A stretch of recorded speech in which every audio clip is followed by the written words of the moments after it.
Hi guys, welcome back to my YouTube channel. Today I'll be teaching us how to make a cowl neck dress. And to make a cowl neck dress, you need to know how to draft a basic dress pattern. So in the beginning of this tutorial, we're going to be using the back pattern of a basic dress to draft the cowl neck dress. So let's get started.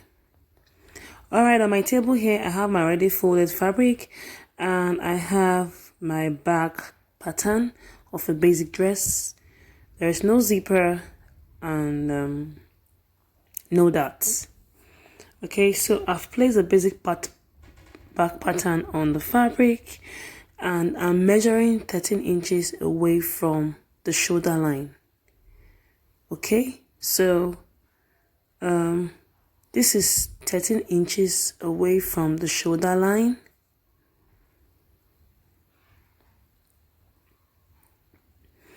I'm trying to make the marking very visible. Okay, yeah, I think it's visible now. So this is my shoulder line and this is 13 inches away from the shoulder line. So like I said before now, we are using the back pattern of a basic dress. And I've added all my seam allowances. Now I'm going to turn the back pattern like so. You turn it, diagonally in such a way that the waistline is touching the edge of the fabric, and then you position the armhole like so towards the edge of the fabrics too. But very importantly, make sure the shoulder line, the shoulder slant is touching the shoulder line. It's very important. Then after adjusting the back pattern like this, you also make sure that the waistline, this is my shoulder slant here, okay, it's touching the shoulder line. It's very important. Then you should also make sure, I'm just trying to mark out the shoulder line like this with my marker so that it's more pronounced. The chalk is not really showing on the fabric because it's stretchy, so I'm using a marker to indicate that I've traced out the armhole and the shoulder slant.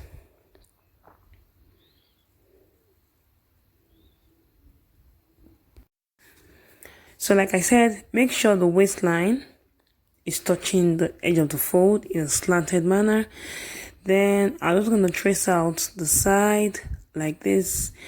The already drafted back pattern, I already added my side seam allowance to it, but I didn't add any allowance for that, so it's a dartless pattern. Now I'll begin to adjust my pattern. Okay, I want to move my fabric downward a bit so that we can see. Okay, good. Yeah, I think this is a better view.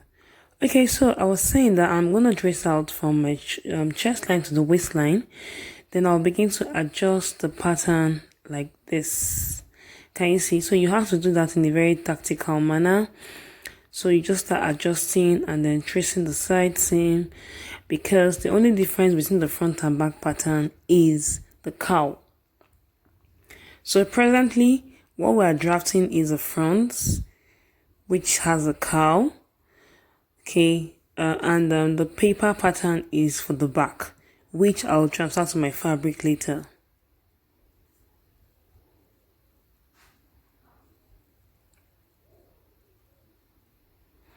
So just to avoid any mistakes here and there, what I'm going to do now is I'm going to pin the pattern down and the fabric. I'm going to pin it together before I start cutting. So you can see the difference between the front and the back. Let me just pin everything down together before I start cutting. So I didn't mention this before. To make this type of dress that has no dart or zipper, you need to use a stretchy material. Yes, so I'm just cutting through.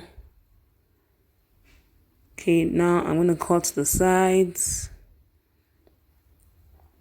then into the armhole. Then I'll just stop cutting when I get to the shoulder slants. I'm going to stop here. I won't touch the shoulder slants yet. Okay, it's just a reference point for us. Now I'm going to move my fabric downwards, pardon my small table. Okay, yeah. So like I said, I'm not cutting through the shoulder slant. It's just a guideline for me. So instead, from this point, I'm going to cut upwards to the point where we measured 13 inches. You don't have to do 13 inches. You can do 10 or 11. Okay, so I'm not cutting here.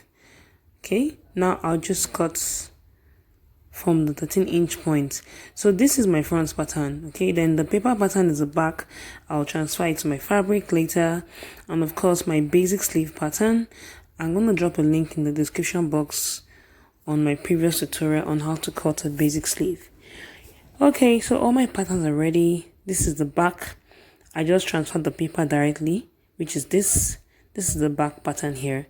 I've added all my seam allowances, and I've also cut out a facing to turn the neckline. Like I always say in my previous tutorial, facing is the shorter version of your lining. Okay, and I added interfacing too. Then this is the front, and of course the basic sleeve. So we're going to start with the back. Now for the back, I'll go ahead to join the facing to the neckline of the back pattern of the dress. I hope I'm making sense. I hope so.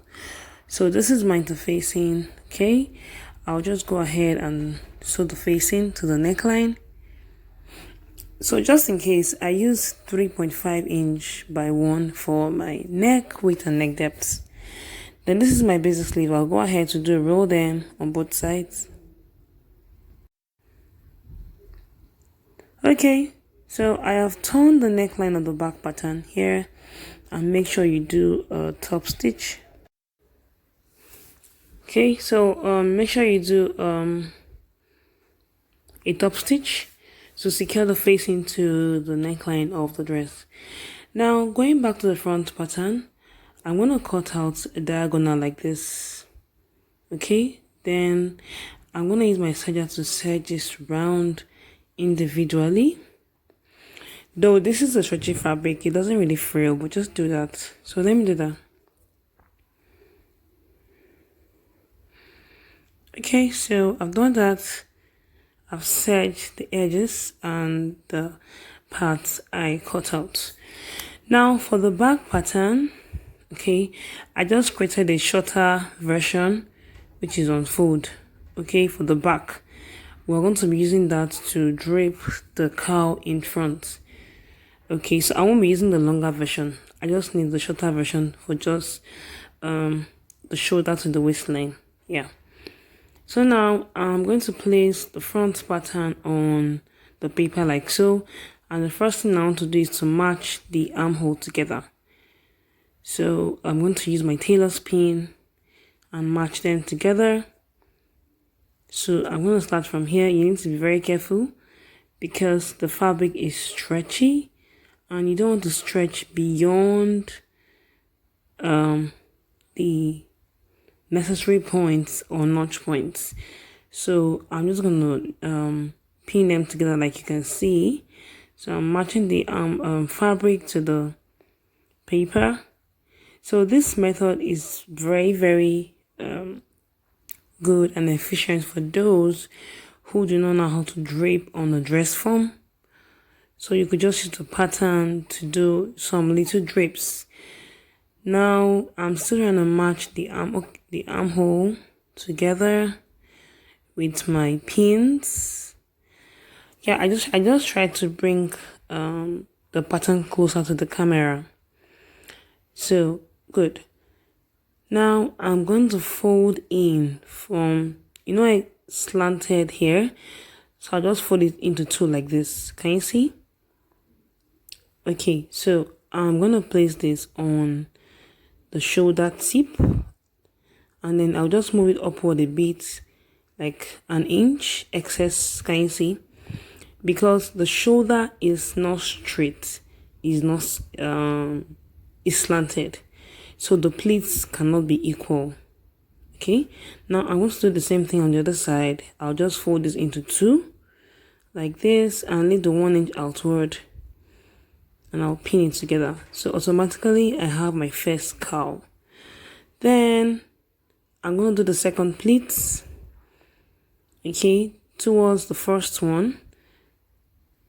You can just check with the third one before you pin it down.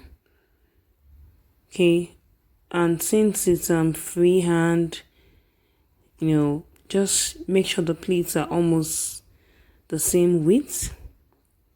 And this is the third one. Just check it out. Now for the second one, the same thing. You're going to bring out the fabric slightly above the shoulder, slant on the paper. I'm repeating the same thing on the other side to form the second cowl or drape. I'm just trying to fix this other side properly. Now I'm making the second drape like so, like this, and then this is going to be the third. I'm just checking out if I still have enough excess for the third drape. Okay, so don't forget that the pattern paper is the guide for your draping, and of course this is the third one. By the time you do the third one, you see that the armhole is already out, like so.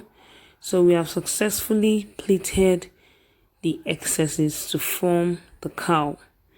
I'll repeat the same thing on this side here. Okay, so I'll just pleat the excess like so. Okay, so this is the cowl. So can you see the excess I was talking about? It diminishes as you go towards the armhole. So the first cowl, the excess is more than the other two pleats or drapes.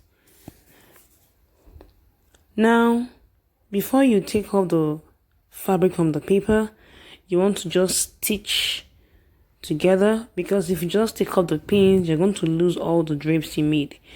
Okay, so I'm going to trim off the excess.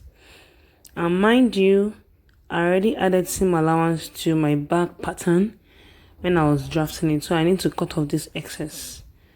Okay, so I'll just stitch the fabric together with needle and thread so that I don't lose the drapes. Okay, so now that I've done that, I can separate the fabric from the pattern paper, because I have successfully used my needle and thread to tack it together, giving it a temporary stitch. This is not the final stitch. So I can now join my front and back together at the shoulder like this. So I'll go ahead and join with 1/2 inch seam allowance. Meanwhile, the interfacing is optional. You could not add it to the facing, it depends on you. Okay, now that I've joined the front and back together at the shoulder, now there's something with drapes or cowls. The armhole tends to get bigger because of the drapes. So you would want to reduce the armhole a bit. Okay, so you can just take off 1/2 inch or 3/4 of an inch on both sides of the armhole. Okay, so I'm just going to trim off a little excess.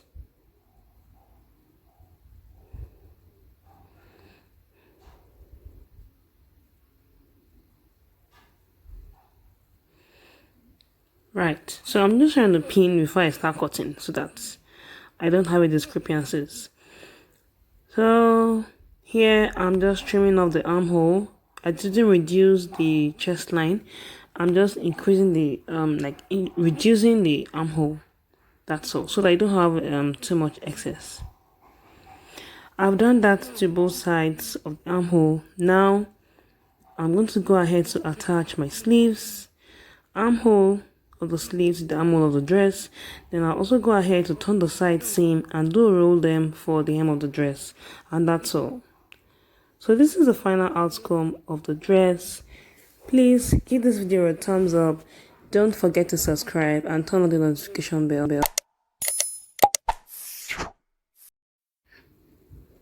Thank you for watching. Bye.